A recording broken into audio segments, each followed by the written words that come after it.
27 यानंतर आपल्या सर्वांशी बोलतायत 27व्या वर्धापन दिनानिमित्त जमलेल्या सगळ्यांना मनापासून शुभेच्छा देतो। पहिल्यांदा अमोल कोल्हेजींनी जो विषय काढला की महात्मा ज्योतिबा फुले आणि सावित्रीबाई फुले यांची मालिका बंद करण्यात आली। 2014 सालापासून जेव्हापासून मोदी सरकार आलं त्याच्यापासून विचारांचे स्वातंत्र्य हिरावून घेण्याचं काम मोदी सरकार हे सातत्याने करत आले। जेव्हा नथुरामाची भूमिका तुम्ही घेतलीत त्याला सर्वात प्रथम विरोध मी केला होता आणि मला त्याचा अभिमान आहे। मला साहेब देखील ओरडले होते की दे तू अशी भूमिका घ्यायला नको होती। मी भूमिका कधी मागे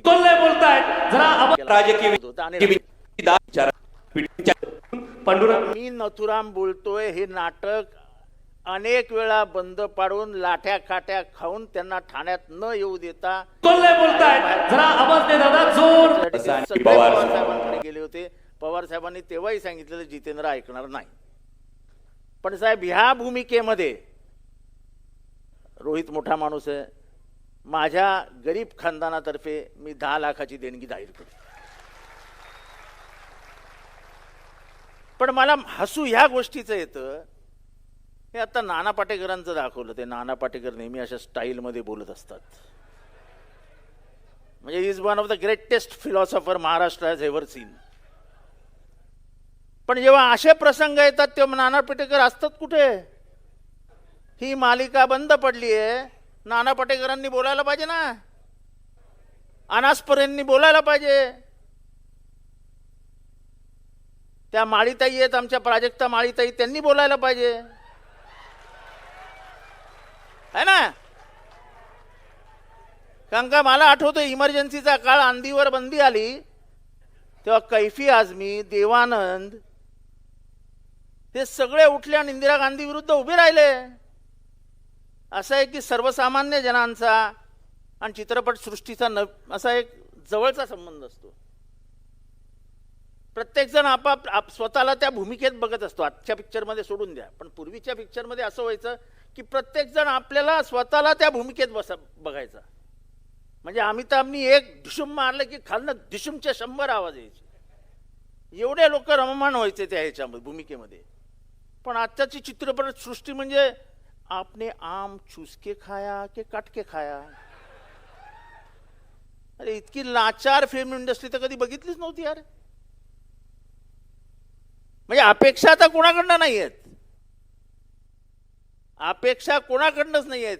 एखादी कुठली तरी कलावंत ती बिचारी दीपिका पाडुकोन बोलली, नंतर तिचं काय झालं ते आपल्याला माहिती, पण बोलण्याचं धारिष्ट्य दाखवलं तिने। त्यामुळे आपण सगळ्यांनी मिळून, कारण का ज्योतिबा फुलेंमुळेच आज आपल्याला एवढ्या महिला भगिनी इथे दिसत आहेत, एवढ्या शिकलेल्या दिसत आहेत। महाराष्ट्र महिलांमुळे पुढे गेला हे आपण म्हणतो, पण त्याच्यात ज्योतिबांचा मोठा वाटा आहे। आणि त्या भूमिकेमध्ये जर आपले अमोल कोल्हे साहेब येत असतील आणि सरकार त्यांना अडवं जात असेल तर त्या सरकारला आडवं करून महाराष्ट्राची जनता या भूमिकेला पाठिंबा देतं हे दाखवण्याचं काम आपण केलं पाहिजे। बघा कसा फरक असतो नेतृत्वामध्ये। आज आंतरराष्ट्रीय वर्तुळामध्ये ही चर्चेची गोष्ट आहे की ट्रम्प उठतो आणि म्हणतो मोदी का राज इस्तीफा तो मैं 2 मिनिट में लूंगा। I can just sack Modi in 2 minutes. असं आहे की एक देशाचा अध्यक्ष एका देशाच्या पंतप्रधानावर टीका करतो की मी तुला 2 मिनिटात घरी पाठवू शकतो आणि हा देश शांत राहतो, त्यांचे समर्थक शांत राहतात। मला आजही आठवत आहे की जेव्हा पाकिस्तानचा युद्धाचा काळ होता, पाकिस्तान विरुद्ध युद्ध केलं जाईल अशी वातावरण निर्मिती झाली होती आणि इंदिरा गांधी अमेरिकेला गेल्या होत्या, तेव्हा निक्सननी इंदिरा गांधींना सांगितलं की you cannot take this decision of interfering in Pakistan's internal affairs. तेव्हा इंदिरा गांधींनी व्हाईट हाऊसमध्ये त्यांना सांगितलेलं की मी माझ्या देशाची नेतृत्व करते, लोकांनी मला नेतृत्व दिलेलं आहे, माझ्या बाजूच्या देशामध्ये जर अत्याचार होणार असतील ते थांबवण्याची जबाबदारी माझ्यावर आहे, पाकिस्तानचे 2 तुकडे केल्याशिवाय मी शांत बसणार नाही. तुमच्याकडनं अक्कल शिकायला मी इथे आलेली नाही. मला वाटतं असं नेतृत्व हवं ना. काय एप्स्टीन फाईलची कमाल आहे, ट्रम्पच्या हातात काही वेगळी कागदपत्र आहेत, काय आहे काय? तो जो उठ सूट मोदींना घाबरवण्याचं काम करतोय, तो मोदींना दम देत नाहीये, तो या देशाला दम देतोय. आज आपली देशाची जी परिस्थिती झाली आहे तेलाची, ती केवळ आणि केवळ ट्रम्पमुळे झालेली आहे. आपली इराणची दोस्ती होती ना, इराण हा आपला मित्र देश होता, पण केवळ आपल्याला अमेरिकेच्या बाजूला जायचं म्हणून एक दिवसासाठी आपले मोदी साहेब इस्रायलला गेले. आज इस्रायलने काय केलंय? ज्यांची 1 इंच जमिनीची मालकी नव्हती त्या इस्रायलने पॅलेस्टाईनची सगळी जमीन ताब्यात घेतली. आज गाझा पट्ट्यामध्ये लोकांना जेवायला मिळत नाही. कमीत कमी 20 लाख लोक मारले गेले. त्याच्यातले 2 ते 2.5 लाख लोक वयाच्या 1 वर्षाच्या आतमधली बाळ होती. इतका निष्ठुर आणि क्रूर जर समाज होणार असेल आणि समाजातनं त्याच्या विरुद्ध आवाज निघणार नसेल तर काय बोलायचं? आज नीटचे पेपर फुटत आहेत, 22 लाख लोकांचे पोरांचे जीवन उद्ध्वस्त होत आहेत, 11-12 आत्महत्या होत आहेत. आपण शांत आहोत? आवाजच निघत नाहीये. पुण्यामध्ये त्या कुठल्या दारूमुळे, काय दारूमध्ये काहीतरी मिसळलं गेलं आणि 22 लोक मारली गेली. मला आठवतं इंदिरा गांधींच्या इमर्जन्सीच्या काळामध्ये एक घोषणा होती. ती घोषणा मला या ठिकाणी परत द्यायची आहे की वारे मोदी तेरा खेल सस्ता बेवडा महंगा तेल. अरे वारे मोदी तेरा खेल सस्ता बेवडा महंगा तेल. आज पेट्रोल गेलं 100च्या वरती, डिझेल गेलं 100च्या वरती. आपल्या दैनंदिन गरजा सगळ्या महाग झाल्यात. अशी एकही वस्तू नाही जी स्वस्त नाही. फक्त कांदा मात्र रासलगावला स्वस्त मिळतो, कारण का शेतकरी मरतोय. आणि तरी जसा रोहित म्हणाला तसा की आपण तरी म्हणतो की आमचं कृषीप्रधान राष्ट्र आहे. कसलं रे कृषीप्रधान? ज्या कृषीमुळे या अर्थव्यवस्थेला ताकद मिळते, कणा आहे, हे राष्ट्र उभं राहतं, ते कृषीप्रधान अर्थव्यवस्था पार धुळीला मिळायला आली आहे. आपली अर्थव्यवस्था धुळीला मिळायला आली आहे. आज आपल्या घरातलं सोनं आपल्याला विकावं लागतं, याच्यासारखी लाजिरवाणी गोष्ट नाही. आणि ती पण लपून छपून रिझर्व्ह बँकेने आपलं सोनं विकायला घेतलं. आज संसदेमध्ये घोषणा तर केली ताई तुम्ही लोकांनी की ओबीसीची गणसंख्या कंकणारच. कुठे आहे? फॉर्म झालेत घरी, फॉर्म भरायला लोक येत आहेत. त्याच्यात कुठेतरी ओबीसीचे कुठे काय कॉलम बिलम दिसते का तुम्हाला? त्याच्यावर लिहा मी ओबीसी आहे. बीजेपीनी आणि मोदींनी आपल्याला फसवलेलं आहे ओबीसींना. ओबीसींची लोकसंख्या आम्ही मोजणार आणि त्याप्रमाणे ओबीसींना न्याय देणार हे सांगण्याचं काम बिहारच्या इलेक्शनच्या अगोदर केलं गेलं. का?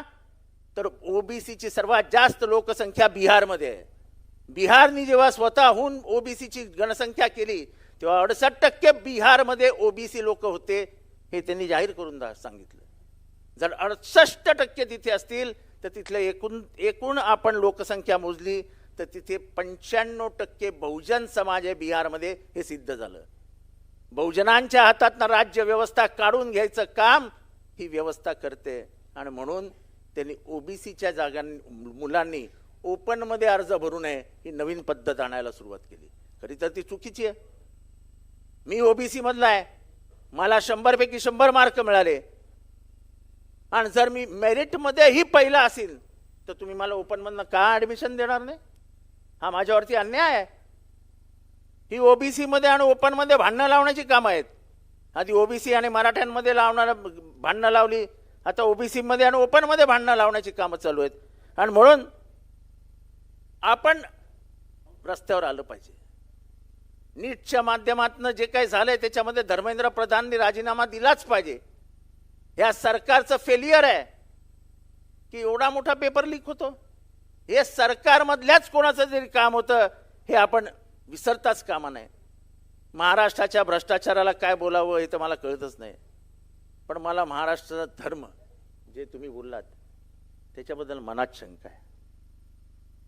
मराठी माणसं थोडीशी कुठेतरी मला कळतच नाही की तो आक्रमक मराठी माणूस कुठे गेला.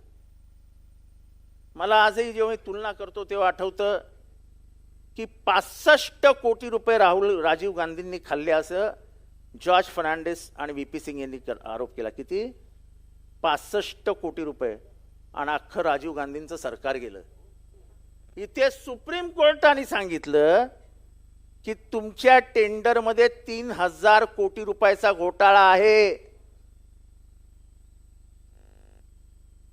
तुम्ही हे टेंडर मागे घेता की वी स्टार्ट इन्क्वायरी. आपले अधिकारी जे सुप्रीम कोर्टात होते ते चड्डी ओढत ओढत चड्डी वरती खेचत खेचत खाली पळाले आणि अर्ध्या तासाने आले आणि सांगितलं की आम्ही टेंडर मागे घेतो. तरी महाराष्ट्राला जागेला तयार नाही. महाराष्ट्र लुटण्याचं काम चालू आहे, देश लुटण्याचं काम चालू आहे आणि तरी आपण शांत बसलो आहोत की आग लावावीच लागेल, हे पेटवावंच लागेल. नाही डबगाईला गेलेला देश आपण तर निघून जाऊ, पण आपल्या पिढी म्हणजे आपल्या हातात जो काँग्रेसच्या वारशाने एक समृद्ध देश दिला होता, तो समृद्ध देश का बोलले ना साहेब आमचे, ते पण भारतात नाहीत बोलत. अच्छे दिन आएंगे ते भारतात बोलले, पण बुरे दिन आएंगे हे परदेशात जाऊन बोलतात.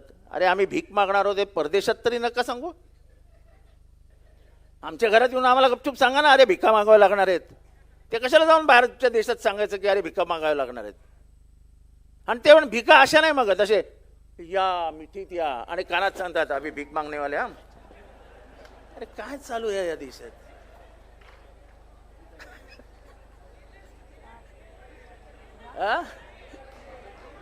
ते मेलोडी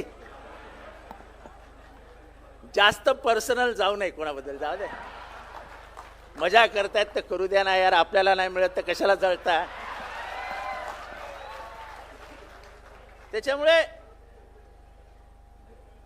मला तुम्हाला एवढंच सांगायचं आहे, मला एवढंच सांगायचं आहे, अभिजित दिपके हा काय माझा मित्र नाही, मी त्याला ओळखतही नाही. पण कुठनं त्यांनी एका क्षणात काँग्रेस जनता पार्टी काढली. खरं तर ते आपण पकडायला हवं.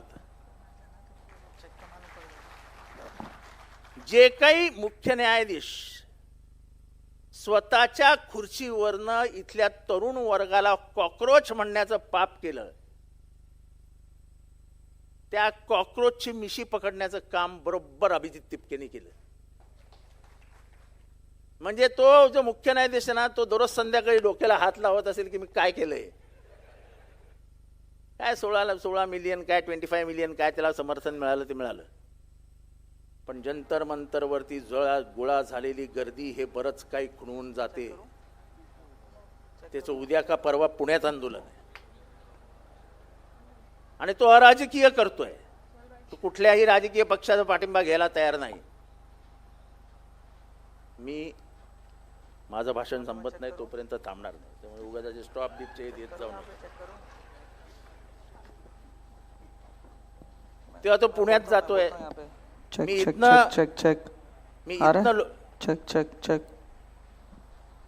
मी इथनं पुण्यातल्या MPSCच्या पोरांना आव्हान करतो की आंदोलनात सामील व्हा. आणि आज इथे आपण ठराव करूया की नीटचा घोटाळा हा धर्मेंद्र प्रधानचा घोटाळा आहे. धर्मेंद्र प्रधाननी राजीनामा दिलाच पाहिजे, ही सभा जाहीरपणाने मागणी करते. सर्वांनी हात उंचावून त्याला पाठिंबा द्या.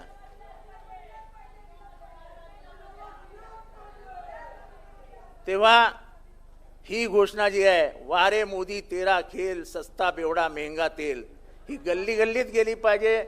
साहेबांना आठवत असेल साहेब, तुमच्या काळामध्ये मृणाल गोरे यांचं लाटणं आंदोलन, ते थाळी बचाव आंदोलन, ही सगळी आंदोलनं परत एकदा सुरू करावी लागतील. रस्त्यावर यावं लागेल. वक्त बदलता है, वक्त किसी के साथ नहीं रहता है और ये वक्त की ही कमाल होती है. वक्त बदलेगा, मौका तो सभी को मिलता है. तेव्हा एवढंच बोलतो.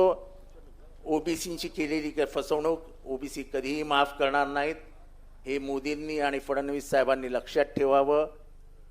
तुम्ही सेन्ससमध्ये ओबीसींना वगळण्याचं काम केलंय. ओबीसींना निस्तानुभूत येणाऱ्या काळामध्ये त्यांचं रिझर्वेशन काढून केलं जाणार आहे. हे ओबीसींनीही सावधान व्हावं. त्यांच्या DNA मध्ये ओबीसी नाही, त्यांच्या DNA मध्ये फक्त ब्राह्मण्यवाद आहे. हा ब्राह्मण्यवाद हा क्षुद्रांना ठेचण्यासाठीच पैदा झाला होता. ते तुम्हाला मला ठेचल्याशिवाय राहणार नाहीत. एवढंच बोलतो, रजा घेतो. जय हिंद, जय महाराष्ट्र, जय भीम. धन्यवाद.